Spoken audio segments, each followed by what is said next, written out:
राहिला त्यानंतर तिरंगी पंचशील भजन मंडळ तिरंगी यांनी तयार असावं।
आपला राऊंड समाप्त झालेला आहे। पंचशील भजन मंडळ तिरंगी यांनी स्टेजवर येऊन आपल्या कार्यक्रमाला सुरुवात करा।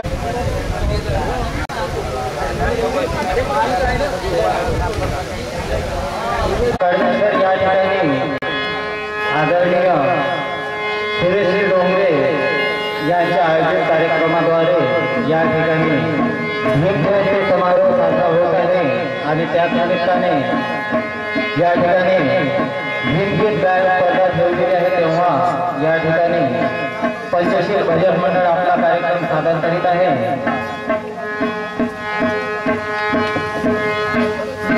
तर सर्वप्रथम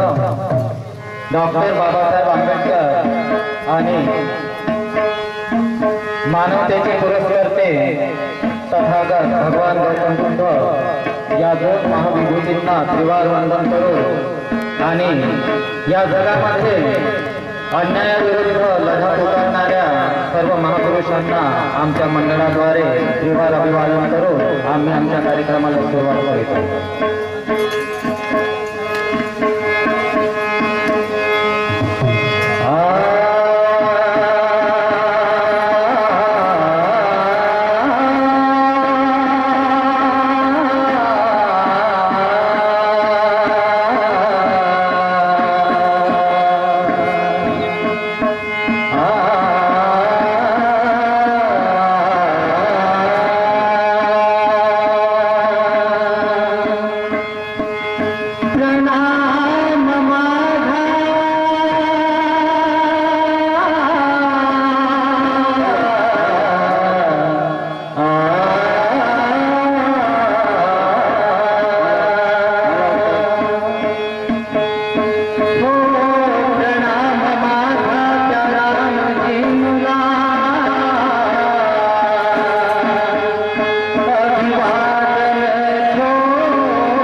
वसंतचे धुमाळ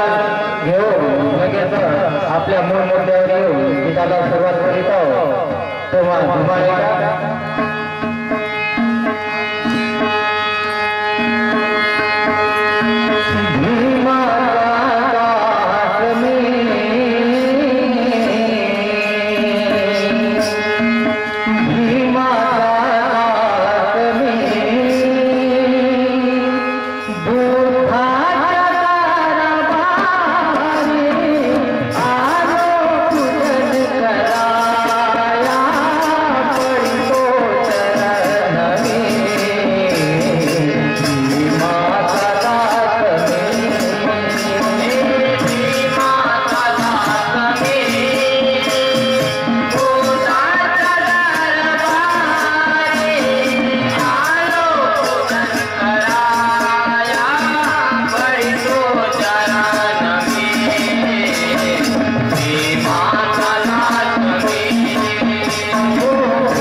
आपल्या बालपणामध्ये आणि हिंदू धर्माच्या वाईट चालीरीती विरुद्ध सुधारणा करण्याचा प्रयत्न केला,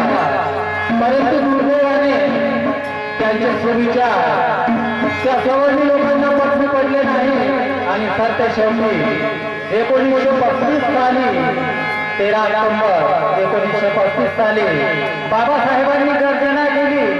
की मी हिंदू धर्मात जन्मात आलो ते माझ्या हातचं नव्हतं, परंतु हिंदू राहून कदापिही मरणार नाही एवढं मात्र निश्चित। आणि त्यांच्या त्या घोषणेचे या देशामध्ये तीव्र असे पडसाद उमटले, विरोधक लोकांनी त्यांच्यावर टीकास्त्र सोडले, परंतु बाबासाहेबांनी तीळ मात्र न डगमगता आपला निर्धार कायम ठेवून सर्वांना मानवतेची शिकवण देणारा, माणसात भेद न करणारा, सर्व लोकांना समानतेने घेऊन चालणारा, वाटचाल करणारा असा भगवान बुद्धाचा तो आविष्कारिक धर्म म्हणजे बुद्ध धर्माचं दान आम्हाला दान दिलं, स्वतः बुद्ध धर्म स्वीकारो आम्हाला त्याचं अमृत भाषण करायला सांगितलं म्हणून। आणि बाबासाहेबांनी सांगितलं की जी लोक शुद्ध आहेत त्यांनी माझ्या पाठीमागे यावे, अज्ञानी लोकांचं माझ्याकडे काहीही काम नाही। हा धर्म मी मोठ्या निश्चयाने स्वीकारलेला आहे आणि तो का स्वीकारलेला आहे तेव्हा या गीतामध्ये याचं वर्णन आहे का